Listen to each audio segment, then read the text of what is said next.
You're watching BBN Tonight on your official UK sports station, LEX 18.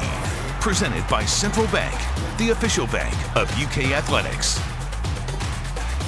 Welcome back to BBN Tonight. Let's get back to women's hoops. Darren Hedrick calls the games for Kentucky. He'll join us now. Darren, thanks so much for your time once again. So Kentucky will be facing Alabama Thursday evening at Rupp Arena, which is always kind of cool. The Crimson Tide coming off their 12th win of the season over Auburn. Take a listen to what Alabama coach Christy Curry had to say after Sunday's win for the Tide.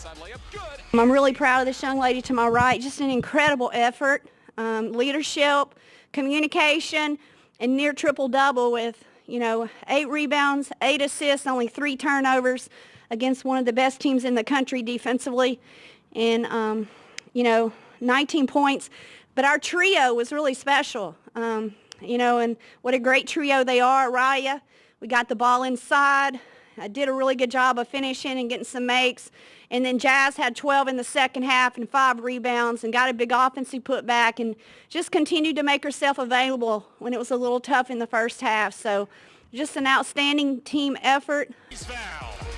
Coach Curry was talking about a trio that combined to score 55 of Alabama's 67 points on Sunday, Darren. So the Wildcats, they got some players that they can spread across the floor that they're going to have to keep an eye on.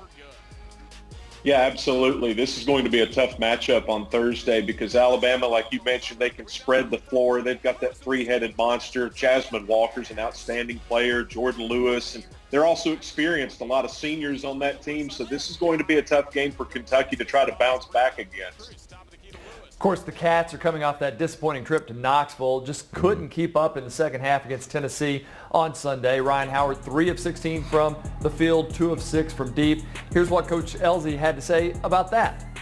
Ryan's ankle is fine.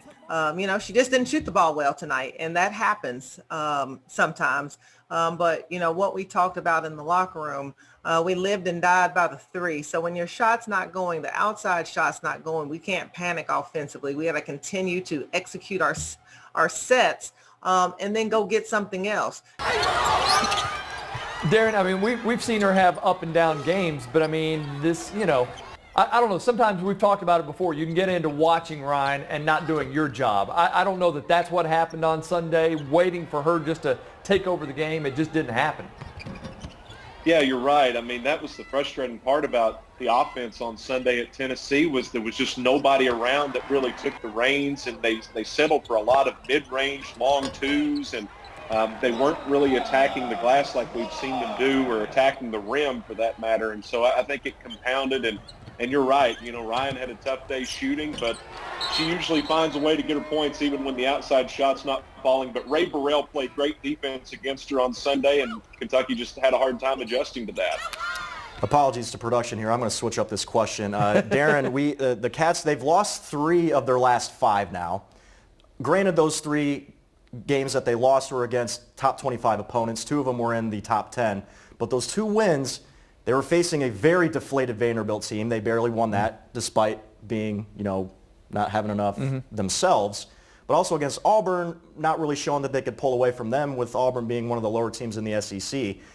Is there any sort of concern that we should have right now on how they performed maybe over these last 5 games? I think that's a great question, and I think some of it is this team is still trying to figure itself out. You throw in the COVID pandemic as an X factor, and it becomes really hard on the season, and some players are still learning this system. Even though they're experienced, they're new to the program, and so I think there's a lot of different factors right now. And also you got to factor in A&M, South Carolina, and Tennessee, like you mentioned, they're quality opponents, and they got Kentucky off their game plan. Darren, I got to mention Chastity Patterson up for that Naismith Defensive Player of the Year, but we also want to talk baseball with you. Can't let you go without doing that. And the University of Kentucky says that Kentucky Proud Park will host up to 20% of normal stadium capacity for the upcoming season, which includes not only fans but the teams, media, essential personnel. Are you going to be there, and what do you think that it's going to look like for this season? Yeah, it'll be different. I'll definitely be there. Hopefully in the radio booth as normal. It'll be different, but still, you hope that the Kentucky fans will be loud and proud, and I'm just ready for baseball, guys. I'm ready to get back to the park. Also, Cats outfielder John Rhodes was named preseason third-team All-America by D1 Baseball yesterday. Your thoughts on how you're expecting him to perform this year? He's an outstanding player coming off a great freshman year. You know, he was second in the nation in doubles with 10. I would love to have seen him gone through an SEC season just to get his feet wet with that, but he's an outstanding player. Look forward to seeing him in the outfield, and you guys know he can hit. He's going to be the heart of this lineup. It'll be fun to see how John continues to develop. Darren, thanks so much. Appreciate your time as always.